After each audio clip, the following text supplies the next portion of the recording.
So hello student, welcome to our YouTube channel Adil Hussain academy. और आज हम आ गए हैं एक नई वीडियो के साथ जो कि है 70th बीपीएससी के लिए। और ये जो वीडियो है ये स्ट्रेटजी के ऊपर है। क्योंकि आपको पता ही होगा आज 17 सितंबर है और बीपीएससी ने जो अपनी नई डेट जारी करी है एग्ज़ाम के लिए वो है 17 नवंबर। यानी आज से ठीक 60 दिन बाद बीपीएससी का प्रीलिम्स का एग्ज़ाम होने वाला है और बहुत सारे बच्चों का डिसाइडमेंट होगा कि वो मेंस लिखेंगे या नहीं लिखेंगे। तो इस वीडियो में हम बात करेंगे कि क्या हम ऐसे चीज़ें करें जिससे हमारा प्रीलिम्स का जो कट ऑफ है वो क्लियर हो सके। हमें क्या पढ़ना चाहिए, कैसे पढ़ना चाहिए, क्या टाइम मैनेजमेंट होना चाहिए, क्या ट्रिक्स होनी चाहिए, क्या नेगेटिव पॉइंट हमें नहीं करने चाहिए, क्या पॉजिटिव पॉइंट हमें करना ही करना चाहिए। इन सारी बातों पे हम आज वीडियो में बात करेंगे। वीडियो माफ़ कीजिएगा अगर वीडियो लंबी हो जाए तो माफ़ करना, लेकिन इस वीडियो को लंबा बनाने का मेरा कोई पर्पस नहीं है। और मैं जो भी बातें होगा वो बिल्कुल क्लियर बोलूँगा, क्योंकि इस वीडियो का मकसद जो है मेरा वो सभी को बीपीएससी के सारे ट्रुथ बताने का है कि क्या सही में हम बीपीएससी को 60 दिन में क्लियर कर सकते हैं। कोई एक बिगनर इंसान जिसने कुछ भी नहीं पढ़ा हुआ है, क्या वो 60 दिन में क्लियर कर सकता है? इन सभी सवालों के जवाब जो है वो वीडियो के लास्ट में मिलेगा। अभी हम पहले देखेंगे कि वीडियो में हमें क्या क्या कैसे कैसे क्या क्या पढ़ना है। तो चलिए वीडियो को स्टार्ट करते हैं, आगे बढ़ते हैं वीडियो की तरफ। तो देखिए, मैंने वीडियो को 5 भागों में बांट रखा है।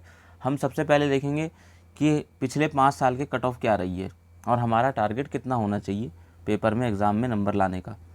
दूसरा, सब्जेक्ट वाइज वेटेज देखेंगे, किस सब्जेक्ट का कितना वेटेज है और किस सब्जेक्ट पे हमें ज़्यादा ध्यान देना चाहिए। और ये वीडियो सच में आपके लिए एक आई ओपनर वीडियो साबित होगी, आप देखना। और इस वीडियो के बाद आप बहुत सीखोगे, इस वीडियो का आप पूरा ज़रूर देखिएगा। फिर इसके बाद है थर्ड, जो हमारा देखेंगे हम कि कौन कौन सी किताबें पढ़ना चाहिए, यानी कंटेंट क्या है। और last, not to do during the preparation, यानी हमें ऐसी कौन कौन सी चीज़ें हैं जो नहीं करना चाहिए प्रिपरेशन के टाइम पे, वो भी देखेंगे। और लास्ट में इन सभी चीज़ों का एक समरी बना के मैंने स्ट्रेटजी लिखा हुआ है और लास्ट में उसको डिस्कस करेंगे, जो सबसे मेन बात है। तो चलिए पहले प्रीवियस ईयर के कट ऑफ देखते हैं। तो आपको पता ही होगा पिछले साल का कट ऑफ है, तो मैं कट ऑफ केवल जनरल से ही रख देता हूँ, क्योंकि कोई ओबीसी का भी होगा, कोई एससी का भी होगा, कोई एसटी का भी होगा, लेकिन हम एक जनरल का कट ऑफ रख के चलते हैं क्योंकि सबसे हाई कट ऑफ जनरल की ही जाती है। अगर हम सबसे हाई को चेज़ करेंगे तो हमारा जो भी होगा वो हो ही जाएगा कट ऑफ क्लियर। तो देखिए, जो 69 बीपीएससी में जो कट ऑफ आया था वो आया था अनरिजर्व वालों का, मेल वालों का आया था 91.67, मतलब 92 मान के चलते हैं हम। और अनरिजर्व फीमेल का आया है 84।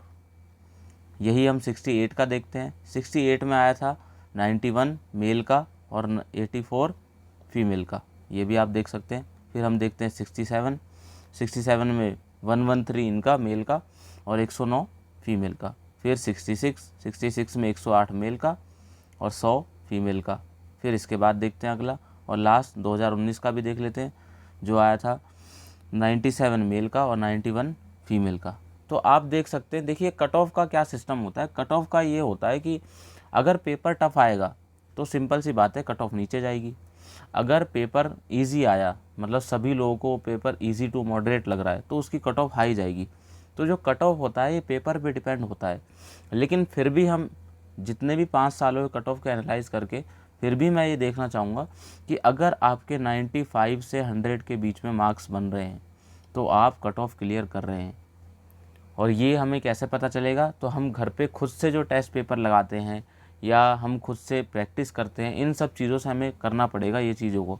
अब हम 95 से 100 के बीच में कैसे जाएं, यही इस वीडियो का सार है। तो पहला कट ऑफ है, हमारा टारगेट क्या रहेगा? 95 से 100 के बीच में।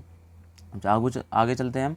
देखिए, अब दूसरी बात हमने देखना है कि सब्जेक्ट वाइज वेटेज, कि किस सब्जेक्ट का कितना वेटेज है। तो आप जानते होंगे कि हिस्ट्री है, हिस्ट्री में 3 पार्ट होते हैं, एंशिएंट, मिडविल और मॉडर्न, यानी प्राचीन, मध्यकालीन और आधुनिक भारत का इतिहास। तो अब देखिए, लगभग इससे 30 से 35 सवाल हर साल आते ही हैं। अब हम एवरेजली लगा के चलते हैं 30 में से 10 सवाल एंशिएंट और मिडविल के, यानी प्राचीन और मध्यकालीन के, और 20 सवाल डेफिनेटली मॉडर्न हिस्ट्री के, यानी मॉडर्न हिस्ट्री हमारे लिए ज़रूरी होता है। इसके बाद पॉलिटी के 10 से 15 आते हैं, हम मान के चलते हैं 10 सवाल। ज्योग्राफी के 15 से 18 सवाल आते हैं। ज्योग्राफी बहुत बड़ा सेगमेंट है और बहुत ज़रूरी सेगमेंट है। अभी हम इस पर बहुत ज़रूरी बातें भी करेंगे, हम कैसे इसको क्लियर कर सकते हैं। 15 से 18 सवाल। इकोनॉमिक्स के 15 से 16 सवाल। करंट अफेयर के, सबसे मेन बात, 30 से 35 सवाल हर साल, मतलब जिस तरीके से हिस्ट्री का भी जितना वेटेज नहीं है उससे ज़्यादा वेटेज करंट का है।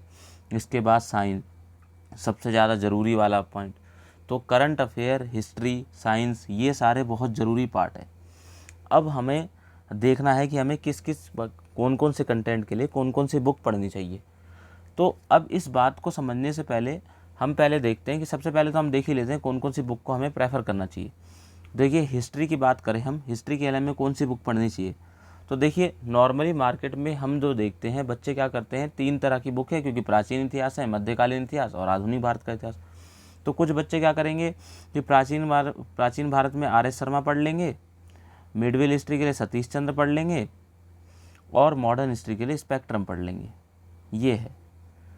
अब देखिए आप इस बात को समझिए कि जो 30 सवाल आ रहे हैं, 30 में से 10 सवाल एंसेंट और मिडविल दोनों मिला के है और 20 सवाल जो है वो मॉडर्न हिस्ट्री के हैं। यानी हमारा इस 20 सवाल पे तो एकदम बहुत तगड़ी कमांड होनी चाहिए। अब मैं इस सवाल को कमांड की क्यों नहीं बात कर रहा और मैं क्यों श्योरिटी से इसकी बात नहीं कर सकता प्राचीन और मध्यकालीन इतिहास की। देखिए आप पिछले साल के भी एग्ज़ाम को भी जानते होंगे, किसी भी एग्ज़ाम के, कभी भी साल के एग्ज़ाम के लीजिएगा। पहली बात तो देखिए प्राचीन और मध्यकालीन इतिहास से जो इजी सवाल आते हैं ना वो सबसे हो सकते हैं, और जो टफ सवाल आएगा वो अगर किसी ने पढ़ा है तो होगा, वैसे तो नहीं होगा। अब देखिए मान लीजिए अगर 10 सवाल आए हैं प्राचीन और मध्यकालीन से, तो 10 में से हमें टारगेट रखना चाहिए 7 का, 8 का या 6 का। अब कुछ लोग क्या करेंगे, इस 10 को 10 बनाने के चक्कर में बहुत सारी किताबें पढ़ने लगेंगे, इतनी सारी किताबें, और बेमतलब में अपना टाइम वेस्ट करते रहेंगे फालतू की चीज़ों पे। मतलब फालतू की चीज़ मैं इसको क्यों बोल रहा हूँ, क्योंकि मेरे को ये अर्निंग सोर्स नहीं लग रहा बिल्कुल भी। यहाँ से हमारा उतना अर्न नहीं है जितना हम इस पर इन्वेस्ट कर रहे हैं। आप एक बात को समझिए, हम 10 नंबर की चीज़ों के लिए पहला पूरी एंशिएंट हिस्ट्री की किताब पढ़नी है, आर एस शर्मा की भी और सतीश चंद्रा की भी, या तो फिर मैंने एक सोर्स वाली वीडियो बताया था उसकी जगह पे हम क्या कर सकते हैं, तमिलनाडु बोर्ड की बुक पढ़ सकते हैं। ये थोड़ी शॉर्ट पड़ जाएगी इस दोनों के मुकाबले। अब मैं आपको बताता हूँ इन दोनों के मुकाबले भी आपको क्या करना चाहिए। एक और तरीका क्या है, सबसे बढ़िया घटना चक्र की बुक आती है। घटना चक्र की बुक में से हमें वो पढ़ लेना चाहिए कि कौन कौन सी चीज़ों में कहाँ कहाँ से सवाल आ रहे हैं। वो जितना सेक्शन दे रखा है उन्होंने प्राचीन और मध्यकालीन का, बस उतना ही पढ़ लेना, वही इनफ है। उससे ज़्यादा प्राचीन और मध्यकालीन पे हमें ज़्यादा ध्यान नहीं देना। नहीं तो आपकी जो किताबें आप पहले से पढ़ रहे हैं उसको कंटिन्यू रखिए, लेकिन आप बस इस बात का नोटिस ज़रूर रखिएगा कि प्राचीन और मध्यकालीन इतिहास पे ज़्यादा ध्यान नहीं देना है।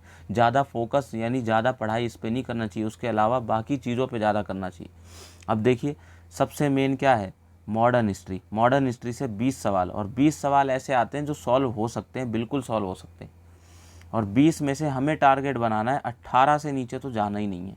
अगर 25 आ रहे हैं तो 25 में से 23 से नीचे तो होने ही नहीं चाहिए। अब ऐसा कैसे हो सकता है, तो इसकी स्पेक्ट्रम पढ़ी जाए। स्पेक्ट्रम पढ़ने के बाद कोई PYQ बिल्कुल सही से करना है एनालिसिस, और घटना चक्र की किताबें पकड़ लगा लेनी है। मतलब इस 20 सवाल को तो बिल्कुल छोड़ना चाहिए, इसको घोट के पी जाना है हमें। लेकिन प्राचीन और मध्यकालीन इतिहास का आप खुद ही जानते हैं, वो सवाल ऐसे पूछेंगे आप जवाब ही नहीं दे पाएंगे, और जो सवाल है वो इजी पूछेंगे उसका जवाब सबको आता है। और मैंने अक्सर एक बात देखी है कि BPSC के जितने ही बच्चे तैयारी करते हैं ना, वो सबसे पहले क्या करेंगे, हिस्ट्री पढ़ना चालू कर देंगे।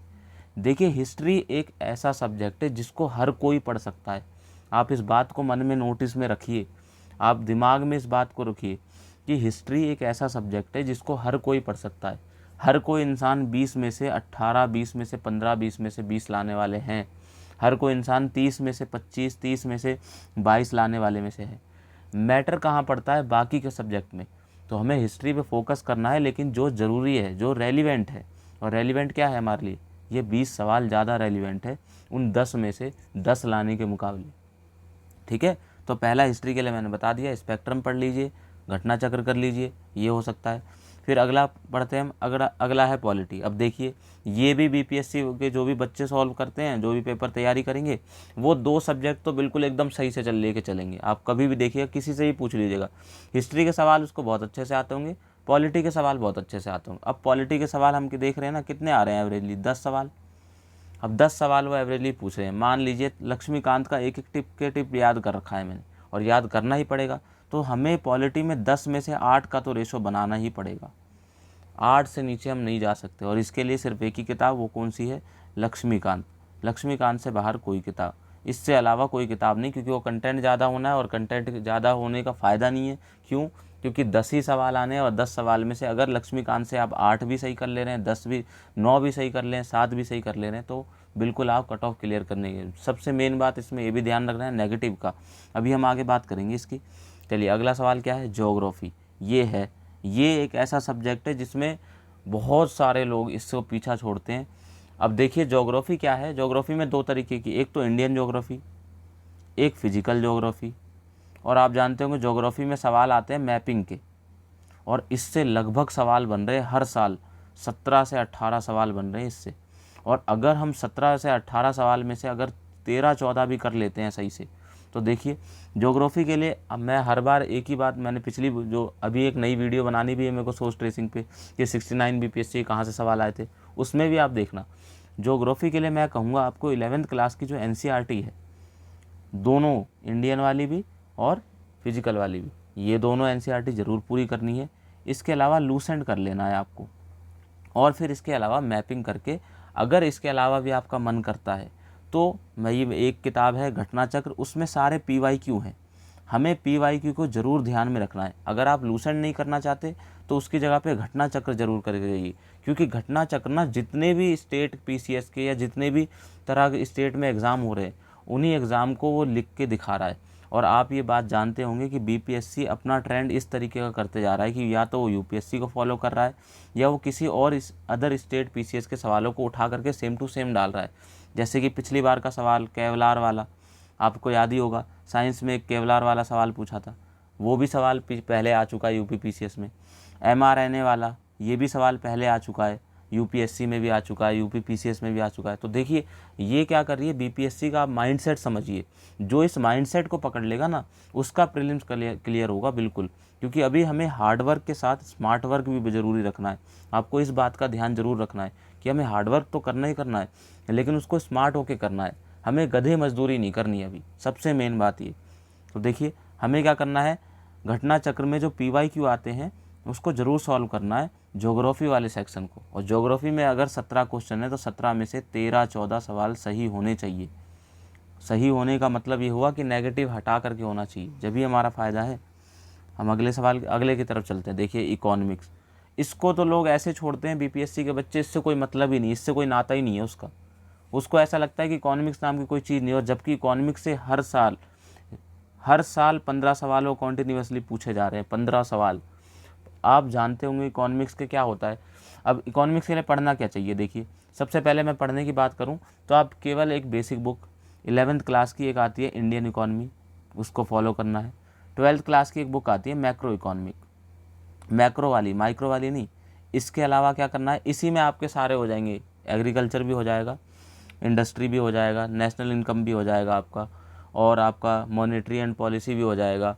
ये सारे जो टॉपिक है ये इकोनॉमिक्स के बिल्कुल बेसिक टॉपिक है। अब इकोनॉमिक्स एक ऐसा सब्जेक्ट है ना, लोग इससे क्यों भाग रहे हैं, क्योंकि ये सब्जेक्ट एक कॉन्सेप्चुअल सब्जेक्ट है, कॉन्सेप्ट वाला सब्जेक्ट है। और कॉन्सेप्ट इतने हार्ड नहीं है।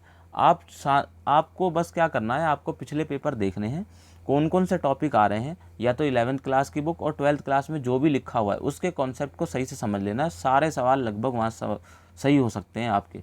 अब इकोनॉमिक्स में जब 15 सवाल है ना, 15 में से 10 सवाल ऐसे होते हैं जो सही करने लायक है, जो सॉल्वेबल है। 5 सवाल ऐसे कम से कम आप मान ही लीजिए जिनको आप छोड़ने में मजबूर हो सकते हैं, जिन पे आप तुक्केबाजी नहीं करना है। तो अब देखिए इकोनॉमिक्स में एक तो ये हो गई दोनों किताबें। इसके अलावा आपको पता ही होगा बजट से हमेशा सवाल आता है, बजट से कम 1 या 2 सवाल या 3 सवाल बनने ही बनने।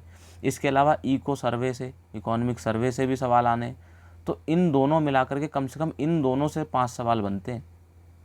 अब 5 सवाल इन दोनों से आप समझ लीजिए। तो इसलिए हमें इकोनॉमिक्स में बजट सही से करके जाना है, और अगर आपका मन है तो वो 2 किताबों को फॉलो करिए, नहीं तो इकोनॉमिक्स के क्या करिए, आप अलग अलग सभी टॉपिक को लिख लीजिए और सभी टॉपिक के अलग अलग वीडियोस से, यूट्यूब से या किसी क्लास नोट से या कहीं से भी आप उठा करके उनको समझ लीजिए, उनकी बातों कर लीजिए और PYQ सॉल्व कर लीजिए। बस आपको PYQ से ये पता चल जाएगा कि BPSC किस तरीके के सवाल पूछ रही है। वो इकोनॉमिक्स में ज़्यादा कॉन्सेप्चुअल सवाल नहीं पूछ रही है, वो बिल्कुल ऊपरी ऊपरी के सवाल पूछ रही है। और जो सवाल कॉन्सेप्चुअल पूछ रही है वो होगा भी नहीं। जो सवाल अगर यदि वो हार्ड पूछ रही है ना, तो वो गलत होने के ज़्यादा चांसेस है। तो हमें आसान क्वेश्चन पे टारगेट करना है। देखिए मैं आपको क्लियर कह रहा हूँ, जो भी बच्चे होंगे वो हिस्ट्री पे ज़्यादा फोकस करेंगे, पॉलिटी पे ज़्यादा फोकस करेंगे। और अगर मान लीजिए वो 30 में से 30 इसके 10 इसके 40 में से वो इधर 35 ले आए, और इकोनॉमिक्स में से 15 में से वो 5 ले आ रहा है। अब सोचिए 5 नहीं तो फिर 3 2 ऐसे करके ला रहा है, क्योंकि इकोनॉमिक्स को बिल्कुल छोड़ देना सही नहीं है। इकोनॉमिक्स पे फोकस करना ज़रूरी है। आपको एंसेंट हिस्ट्री और मिडिवल हिस्ट्री को कम करके उसका सारा टाइम किसको देना है, इकोनॉमिक्स का, क्योंकि ये बहुत ज़्यादा काम का सब्जेक्ट है, बहुत ज़्यादा क्वेश्चन आ रहे हैं, बहुत ज़्यादा फ़ायदेमंद भी है। आगे चलते हैं। अगला सवाल ये करंट अफेयर। इससे भी लोग देखते हैं, मैंने बहुत सारे को देखा है, उसकी हिस्ट्री सही है, पॉलिटी सही है, ज्योग्राफी सही है, वो करंट अफेयर को ही बिल्कुल फॉलो नहीं करता। और बहुत सारे कन्फ्यूज़न है करंट अफेयर को लेकर के सभी लोगों के बीच में। सबसे पहला तो हमें क्या पढ़ना चाहिए, क्या पढ़ें, व्हाट, फिर उसके बाद कहाँ से पढ़े, वेयर, कहाँ से पढ़ें हम, और उसके बाद सबसे लास्ट में हाउ, कैसे पढ़ें। ये 3 सवाल तो सबके दिमाग में चलते ही चलते हैं। और देखिए 60 दिन बचे हैं। मैं आपको क्लियरली कहना चाहूँगा, अगर आपने भी अभी तक करंट अफेयर का कोई भी चीज़ नहीं किया है या आप कर रहे हैं, क्योंकि मेरे हिसाब से अगर आपने कोई भी चीज़ नहीं किया है तो ये मुश्किल है बहुत करना, प्रीलिम्स को पास करना।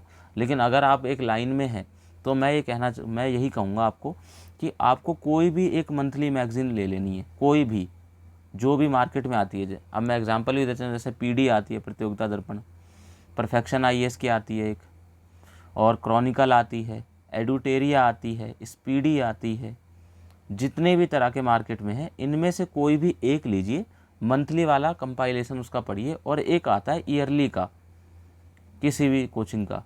आप मंथली वाले कंपाइलेशन के बाद एक बार ये ईयरली वाला कंपाइलेशन ज़रूर कीजिएगा। अब देखिए करंट अफेयर का क्या सीन है।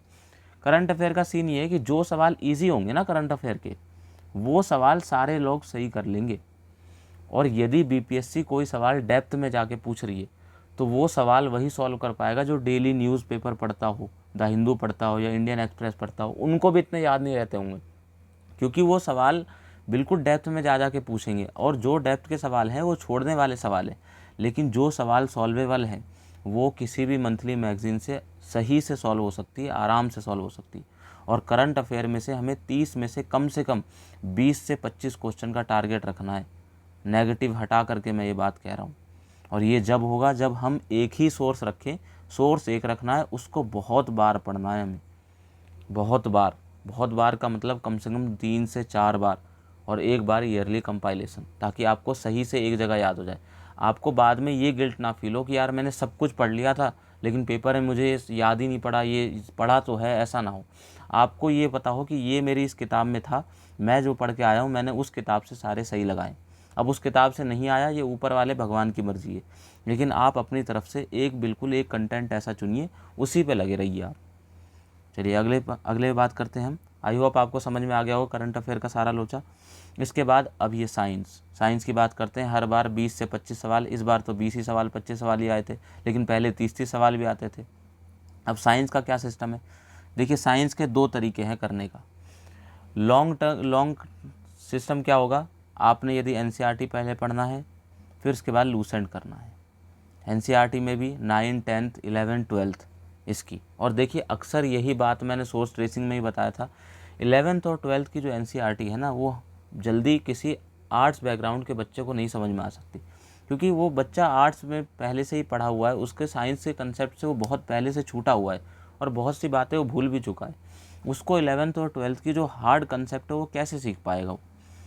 तो बच्चा, अब नॉर्मली बच्चे क्या करते हैं, वो 6 to 10th का एनसीईआरटी पढ़ेंगे और उसके बाद लूसेंट कर लेंगे, और उसके बाद साइंस के कुछ पीवाईक्यू लगाएंगे। और इसमें से भी उनका सही प्लान है ये, लेकिन ये प्लान थोड़ा सा और लेंदी पड़ रहा है। अब मैं आपको बताता हूँ बिल्कुल सही प्लान क्या होना चाहिए। यदि आपने एनसीईआरटी या साइंस का थोड़ी सी बातें पढ़ चुके हैं, तो घटना चक्र की एक साइंस की किताब आ रही है सामान्य विज्ञान की, 2024 में अभी इसी साल भी निकली हुई है।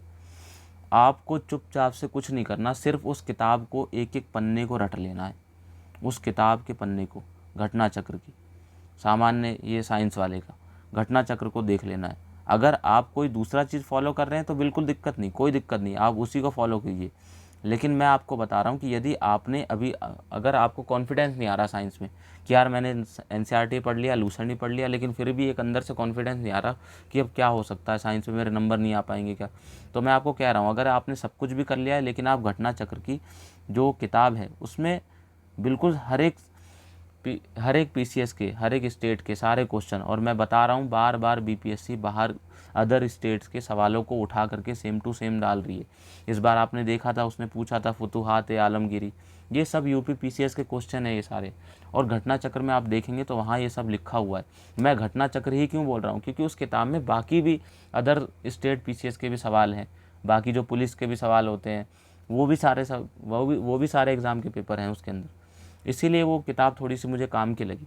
बाकी अगर आप वो नहीं करना चाहते, आप अपने कंटेंट पे रिलाई कीजिए जिस पे आप पहले चल रहे हैं, बस आप सही से प्रैक्टिस ज़रूर कीजिएगा, प्रैक्टिस बहुत ज़रूरी है।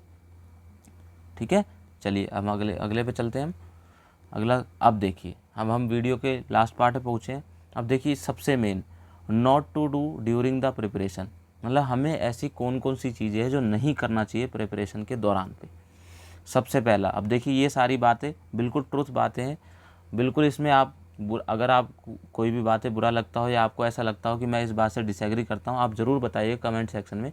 लेकिन अगर आप मेरी बातों से एग्री भी करते हैं तो आप ज़रूर बताइएगा क्या सचमुच मैं सही कह रहा हूँ या मेरे ही ये थिंकिंग है। आप देखिए, तो मैंने सबसे पहला आपको बता ही दिया कि don't do too hard work, किसमें, एंशेंट एंड मिडवेल हिस्ट्री में। आपको मतलब प्राचीन और मध्यकालीन इतिहास पे ज़्यादा मेहनत नहीं करनी है, उतनी ही मेहनत कीजिए जितना उसको ज़रूरत है। और मैं उसके लिए मेहनत की मैंने बता दिया, या तो आप सिर्फ लूसेंट पढ़ लीजिए या आप घटना चक्र की किताब कर लीजिए। अगर ये दोनों ही नहीं करना चाहते, अगर आप, मैंने पहले ही बता रखा है तमिलनाडु की बुक और आर एस शर्मा और सतीश चंद्रा करना एक लेंदी है। और लेंदी मैं इसलिए बोल रहा हूँ क्योंकि उसके अगर हम वो करने लगेंगे तो हमारे बाकी की चीज़ छूटेंगे।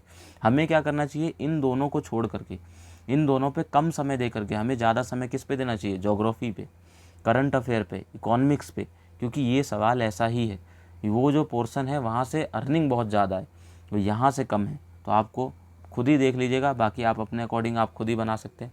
इसके बाद डोंट इग्नोर PYQ, ये तो बिल्कुल रामबाण बोल रहा हूँ मैं आपको। बीपीएससी के 5 साल के PYQ तो ऐसे होने चाहिए, यदि आपको कोई रात में उठा करके ही पूछे ना कि भाई ये वाला सवाल कौन से साल में आया था, इस सवाल का क्या आंसर है, इसका कंसेप्ट क्या है, ये आपको बिल्कुल याद होना चाहिए। आपको उन सवाल के ऑप्शन नहीं याद होना चाहिए कि इस सवाल का आंसर ये था, ये नहीं मैं कह रहा हूँ। मैं आपको कह रहा हूँ उस सवाल का पूरा कंसेप्ट, उससे रिलेटेड और भी बनने वाले सवाल भी आपको आना चाहिए कि भाई अब इसके बाद ऐसा भी सवाल बन सकता है। अगर साइंस का कोई सवाल आया, अगर फिज़िक्स का आ रहा है, तो हमें उस कंसेप्ट पे और भी बता सकते हैं कि हम इसके बाद ऐसा भी सवाल बन सकता है इस पर। और इसीलिए अगर आपको PYQ करना है तो मैंने बताया ही है कि घटना चक्र की बुक आती है, या आप खुद से PYQ डाउनलोड कर लीजिए। घटना चक्र मैं इसलिए बोल रहा हूँ क्योंकि उसमें सिर्फ BPSC की PYQ भी हो तो जाएगी, यूपी की भी हो जाएगी, छत्तीसगढ़, जितने भी तरह के PCS के एग्ज़ाम है वो सब कुछ हो जाएगा। और उसके अंदर सबसे मेन सिविल सर्विस का पेपर के भी सारे उसने कवर कर रखे। और आप जानते हैं आज वो आज BPSC UPSC को बिल्कुल फॉलो कर रही है और वही सवाल उठ के भेज रही है। जैसे हमने पढ़ा भी था अभी 69 BPSC में वेक्टर टीके वाला क्वेश्चन, कोरोना वायरस वाला क्वेश्चन, ये सारे क्वेश्चन ऐसे हैं जो वो UPSC के क्वेश्चन को टारगेट कर रही है। तो इसीलिए हमें कोई ऐसी किताब तो पढ़नी पड़ेगी जिसमें सारे PYQ हो और हम उस PYQ को सही से एनालाइज कर सके। अब डोंट मेक नेगेटिव आंसर, अब इसका मतलब क्या हुआ कि आपको ज़रा सा भी कोई भी नेगेटिव आंसर नहीं लगाना है, इस बात को आपको देखना है। तो देखिए होता क्या है, नॉर्मली मैंने जो देखा है 150 क्वेश्चन आते हैं, बच्चे क्या करते हैं 120 क्वेश्चन सही लगा के आ जाते हैं, 120 एकदम खिंच के। कुछ होते हैं 130 तक लगाएंगे, 140 130 इतने लगाएंगे। अब 130 में से 60-70 गलती कर देंगे। इस बात को आपको ध्यान रखना है कि आपको अटेम्प्ट ज़्यादा करने से आपके प्रीलिम्स का कट ऑफ क्लियर नहीं होगा, आपको सही आंसर लगाने से प्रीलिम्स क्लियर होगा।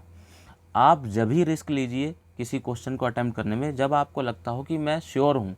अगर आप 50-50 हैं तब रिस्क लीजिए, लेकिन आपको लगता हो कि 4 ऑप्शन में से केवल एक ही ऑप्शन का पता है, तब आप उसको छोड़िए। अगर आपको लगता हो, और कुछ तो ऐसे हैं 4 ऑप्शन में से तुक्केबाजी करते हैं, इसका अच्छा ये लग रहा है ये लगा दिया, तो उनके लिए तो ये वो तो बिल्कुल ही कंपटीशन से ही बाहर हो गए। लेकिन मैं बता रहा हूँ कि अगर आप 4 में से एक के ऊपर हैं 1/4 पे, तो आप मत अटैम्प्ट कीजिए। अगर आप 50-50 पे है कि इसमें भी हो सकता है, ये वाला हो सकता है या तो ये हो सकता है, तब आप रिस्क ले सकते हैं। लेकिन आप नेगेटिव नहीं करने की कोशिश कीजिए। और ये चीज़ सही कैसे होगी, जितने ज़्यादा आप या तो टेस्ट लगाएंगे या प्रैक्टिस पेपर लगाएंगे, ये सारा चीज़ आप करेंगे, तब हो जाएगा, तब ये हो सकता है। फिर इसके बाद don't ignore maths and reasoning. अब देखिए, नॉर्मली मैं बताता हूँ आपको, बीपीएससी का जो बच्चा होगा वो सारे सब्जेक्ट पढ़ेगा, और आपको पता होगा मैथ्स और रीजनिंग से हर बार फिक्स है 10 सवाल तो आने ही आने, और रीजनिंग के 5 सवाल आते हैं, 5 सवाल लगभग मैथ के मान लीजिए। रीजनिंग के 5 में से 5 तो बिल्कुल फिक्स होते हैं। लेकिन दिक्कत क्या होती है, बच्चा क्या होता है, रीजनिंग और मैथ एक ऐसे सब्जेक्ट है जो रेगुलर बेस वाले सब्जेक्ट है। रेगुलर बेस का मतलब अगर आप मैथ में एक आपकी गति रहेगी ना रोज़ाना की, डेली की, तभी आप मैथ में उस लेवल का दिमाग लगा पाएंगे जो पेपर में चाहिए, नहीं तो आप बहुत धीरे धीरे सोच पाएंगे। तो हमें क्या करना चाहिए, मैं क्या कहना चाह रहा हूँ आपको, मैं ये कहना चाहता हूँ कि आपको क्या करना चाहिए, जब भी रोज़ आप पढ़ते पढ़ते मैथ के देखिए आप कि बीपीएससी में कौन से टॉपिक से पूछा, रेशो प्रोपोर्शन से पूछ रहा है, परसेंटेज से पूछ रहा है, प्रॉफिट लॉस से पूछ रहा है, कौन से सवालों से वो पूछ रहा है, कौन से टॉपिक से वो सवाल पूछा है।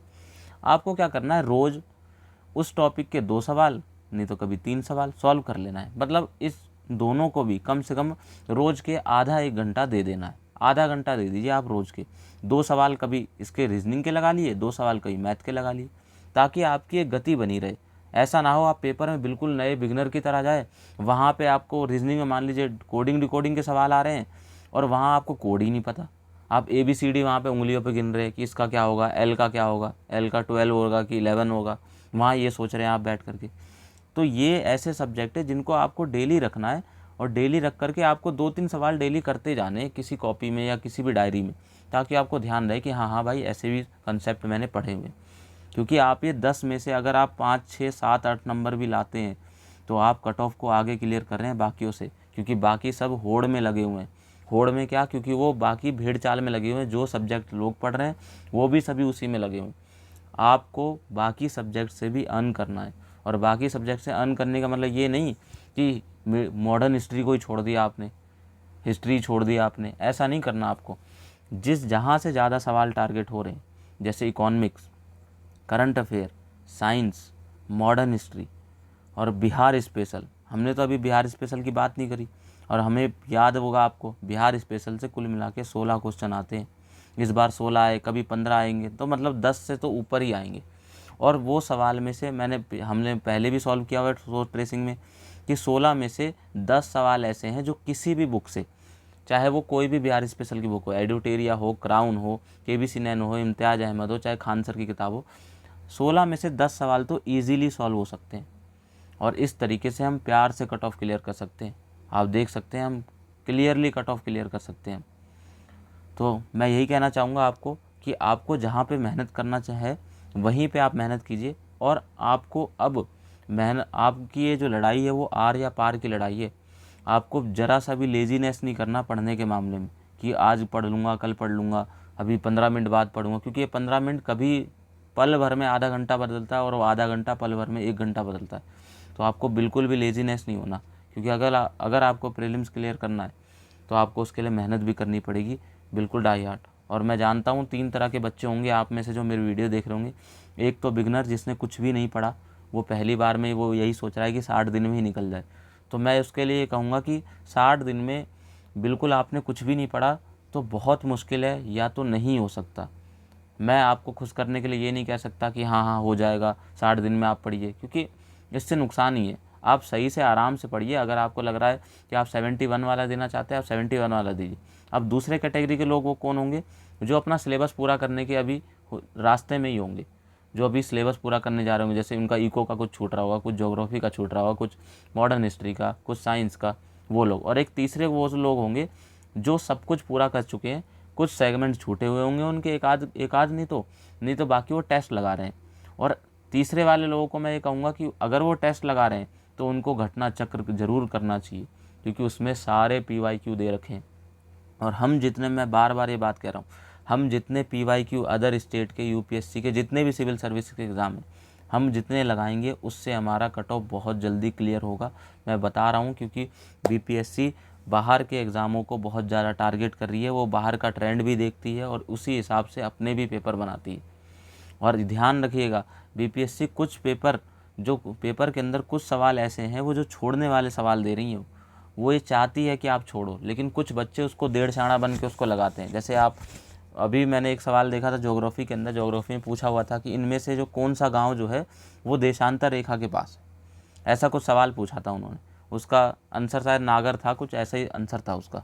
अब देखिए, कोई भी इंसान मैपिंग करेगा तो इतनी माइक्रोस्कोपिंग करके नहीं मैपिंग करेगा ना। अगर ये सवाल उसको नहीं आता तो उसको तुक्केबाजी नहीं करना चाहिए कि हाँ हाँ ये गांव होगा वो गांव होगा। अगर आपको आंसर पता है तो लगाइए, नहीं पता मत लगाइए, बिल्कुल मत छेड़िए उसको। तो हमें जो पेपर निकालते हैं ना, जो कट ऑफ क्लियर कर रहे हैं, वो इसी मामले में आगे से तेज है। ऐसा नहीं है आप लोग कम मेहनत कर रहे हैं या वो लोग ज़्यादा मेहनत कर रहे हैं, ऐसा कुछ नहीं है। मेहनत सभी कर रहे हैं, वो लोग एक स्मार्ट वर्क लगा रहे हैं, उनको पता है कि किन सवालों को छोड़ना है और किन सवालों को अटैम्प्ट करना है। तो मैं आपको भी यही बोलूँगा, आपको भी ये सारी चीज़ें अपने आप लानी पड़ेगी। इन सभी चीज़ों को कोई दूसरा आपको बताएगा नहीं, आपको ये सब खुद ही करना पड़ेगा कि आप कितने घंटे पढ़ेंगे। कुछ लोगों के ये सवाल आते हैं, ये सब आप पे डिपेंड करता है कि आपकी स्थिति क्या है, आपकी सिचुएशन क्या है। अगर आपको लगता है कि आपको ज़्यादा पढ़ना चाहिए तो और पढ़िए, आपको लगता है इतने में ही हो जाएगा तो ठीक है। तो मैं यही कहना चाहूँगा एट दी एंड कि ये जो गेम है बीपीएससी का, ये आप पे निर्भर करता है। और जो भी गलतियाँ हो सकती थी मैंने आपको बता दिया, ये गलती नहीं होना चाहिए। ऐसी गलती अगर आप कर रहे हैं तो वो पीछे हो रहे हैं, आप एग्ज़ाम से पीछे। तो आपको ध्यान रखिएगा इन सभी बातों का। बाकी मैंने ये वीडियो बनाई है, आप लोगों के लिए वीडियो बनाई है, क्योंकि 60 दिन रह चुके हैं। जम के मेहनत कीजिए, ज़रूर प्रीलिम्स होगा।